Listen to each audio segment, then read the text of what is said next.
All right, today we are diving deep. We're heading back to the field hospitals of World War I to witness a medical revolution that was literally forged in the heat of battle. We're going to see how the one and only Marie Curie took radiology, this kind of laboratory curiosity, and turned it into the incredible life-saving tool that completely redefined surgery on the front lines. Now, for anyone who's ever worked in trauma, these are not just abstract questions. Picture this. A soldier is brought in. The entry wound is small, it's in his arm, but the shrapnel, it's gone. Is it in his chest, his pelvis? Without any imaging, your only option is a blind, desperate search with a scalpel. And that was the brutal reality for surgeons back in 1914. It's the central problem we're going to unpack today. And our main guide for this journey is actually Marie Curie herself. We're pulling directly from her own account, written in 1921, called La Radiologie et la Guerre, which is just Radiology and the War. So this isn't some dusty history text. It's a field report from the very birth of a new medical discipline. And as always, you can find the links to the bibliography in the description below. So here's our game plan. First, we'll look at the grim reality of surgery before X-rays. Then, we'll follow Curie's incredible mission to get this technology to the front. We're going to check out her ingenious mobile X-ray units, see the massive clinical impact they had, and then we'll trace it all the way forward to the legacy that we still see in modern medicine today. Okay, so first we really have to understand the world Curie was stepping into. For a surgeon in 1914, every single operation to find a bullet or shrapnel was, well, it was literally surgery in the dark. So get this, X-rays had been discovered almost 20 years earlier, but they were mostly tucked away in a few big city hospitals. They were seen as more of a novelty, not a necessity. Nobody could have imagined the sheer industrial scale of the injuries in World War I, or how desperately they would need a tool that could see inside the body without cutting it open. Surgeons were just left with probing, guesswork, and frankly, a lot of luck. A really deadly combo on the battlefield. And this blindness, it just created this cascade of clinical disasters.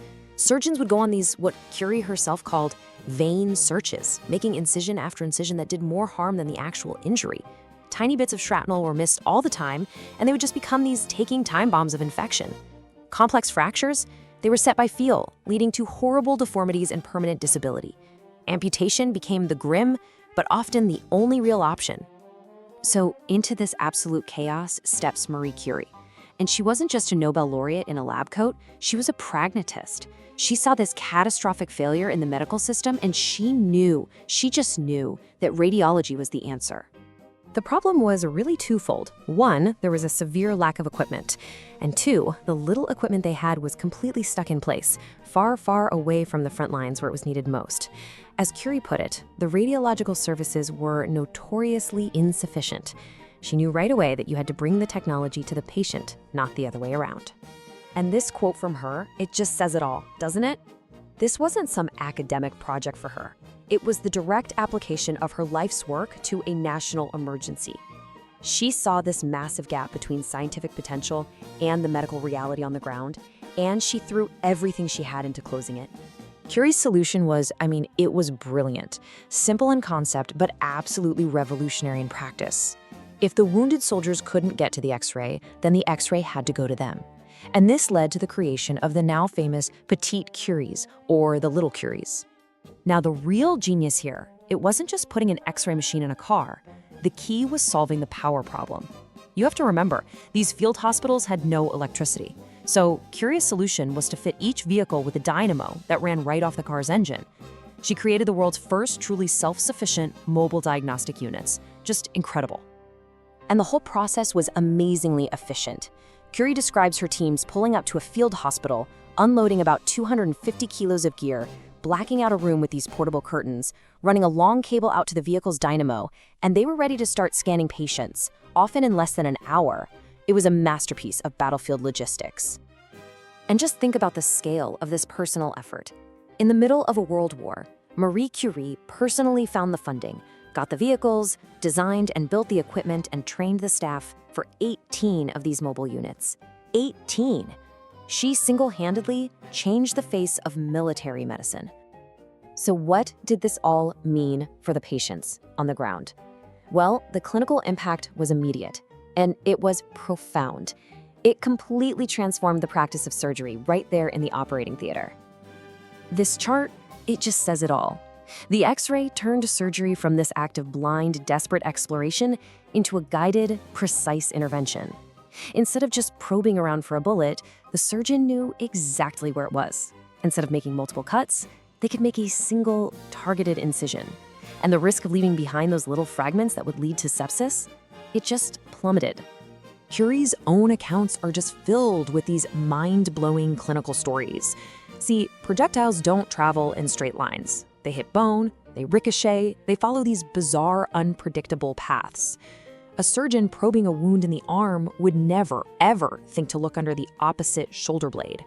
The X-ray made the invisible visible, and it prevented thousands of futile, damaging operations. The second huge revolution was in orthopedics. For the very first time, surgeons could actually see the exact nature of a complex fracture.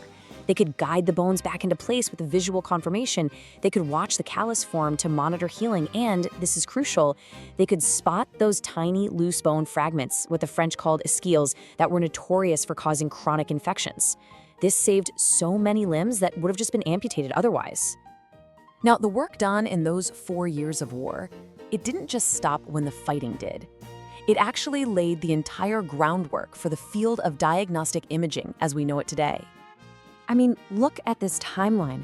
It really puts the incredible acceleration into perspective. The X-ray goes from being this laboratory curiosity to a niche diagnostic tool over about 2 decades.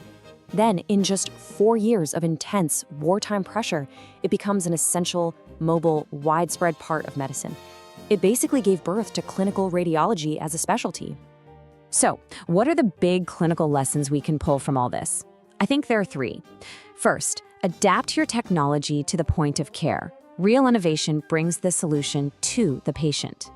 Second, survey before you act. The idea of using fluoroscopy to get an overview before you cut, well, that's the foundation of every modern image-guided procedure we do.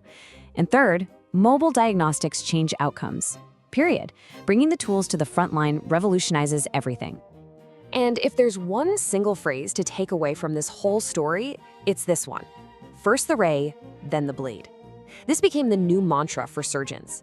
It just perfectly captures that massive paradigm shift, from blind exploratory surgery to precise image-guided intervention. It's a simple, powerful line you can share with any colleague.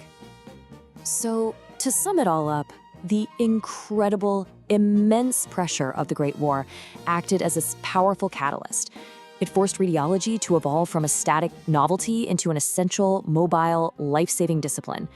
And Marie Curie was the genius who not only saw that potential, but had the organizational grit to make it a reality on the battlefield, saving an untold number of lives along the way.